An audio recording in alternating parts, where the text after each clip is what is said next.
Welcome to the Learning Pines YouTube. We hope this video helps. You start by confirming battery charge and power. You need at least 50% or a steady 5V USB feed. Once done, clip the magnetic mount to a stable metal surface. Align the magnet center so it won't shift. Next, power on and immediately switch to voice-activated mode. Choose sensitivity between 1 and 5 based on distance to speaker.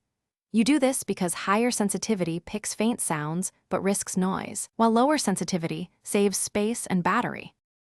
Once voice activation is enabled, configure recording parameters to match your goal. You pick 16 kHz sample rate for clear speech, or 44. 1 kHz if fidelity matters. This affects file size and battery life. Make sure to set max file length and choose overwrite or loop if you need continuous recording.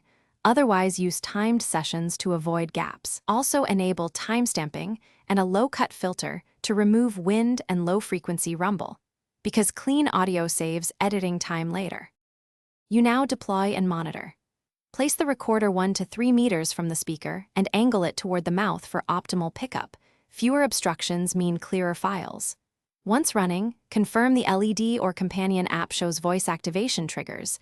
Check a quick test clip. To retrieve, power off and safely remove the memory card or use USB transfer. If recordings are missing, inspect battery level, memory card seating, and reduce sensitivity if false triggers erased clips.